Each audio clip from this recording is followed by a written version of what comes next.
Good morning, truck team. Here we are today at the M.F. Murphy Insurance Agency. Notice the sign. It was founded in 1925 by Matthew J. Murphy.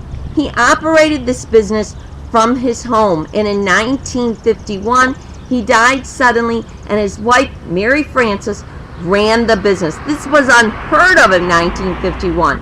Very few women even worked in business, let alone own their own business.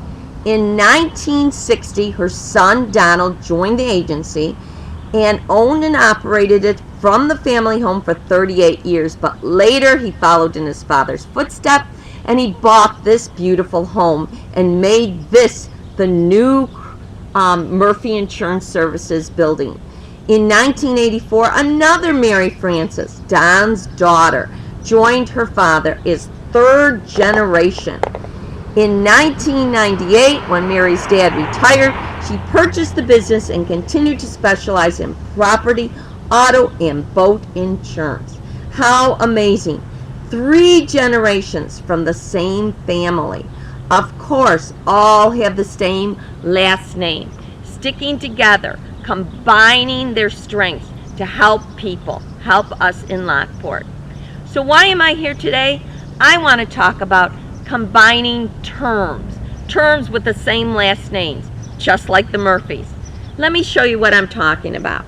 If I had a big, long algebraic expression like this, 6x squared plus 3x minus 2x squared plus 5 minus 1. Let me do a quick review.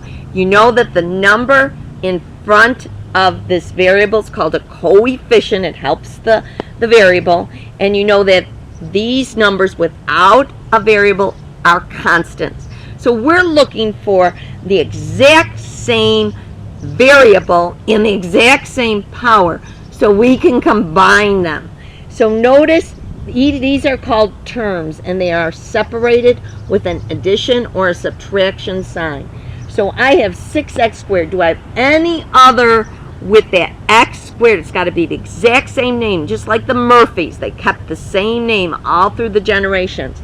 There it is. So I'm going to combine those two. I'm going to get rid of this guy and say, okay, 6 minus 2. Now I only have 4x squared.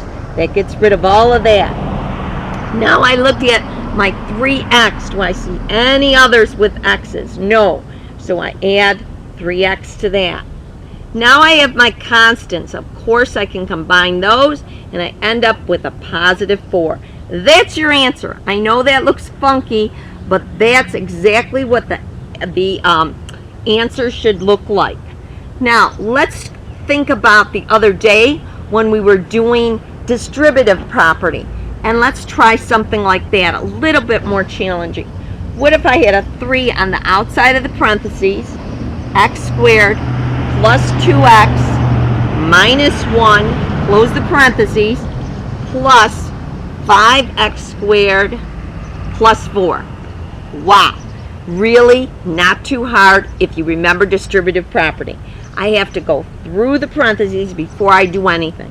So 3 times, and you can't see it, but in front of this variable is a 1. They don't write it because they're lazy. 3 times 1 is 3x squared. You multiply the coefficient. 3 times 2, 6x. 3 times a negative 1, negative 3. Remember, unlike signs, negative. Then copy the rest. Now we're ready to combine and look for last names. Remember, this is separating my terms. Now let's combine any that look the same. Look at this 3x squared and this 5x squared. I'm going to combine those and get 8x squared. So that gets rid of him and him. Anything else? I've got the 6x. Any other x's here? No, so I just bring my 6x down. And now I have my 2 constants. And I say, like signs add, unlike signs subtract, take the sign of the greater. That's why you needed all those rules leading up to something like this. That is your answer. Very funky, but correct. Finally, let me show you one last challenging that can be a bit troublesome. If I had two expressions, 7x plus 5, and I'm going to subtract 3x plus 2. All right, this means, subtraction means you're going to change all of the signs after it. It's just like keep, change, remember that? You're really adding the additive inverse, the opposite. So I'm going to take this whole term, this whole expression, and line it up where it matches. So the 3x would go right under the x, this would go under the constant, and I'm subtracting the whole thing. So I'm keeping all that, change, and now I'm ready. 7 minus 3 is 4x, 5 minus 2 is 3, and there's your answer. So come down and look at this beautiful old home. I went inside the other day and it's gorgeous. It's absolutely gorgeous. Remember to combine your terms just like the Murphys combined their strength and became this wonderful insurance agency. Trek with me tomorrow. Bye-bye.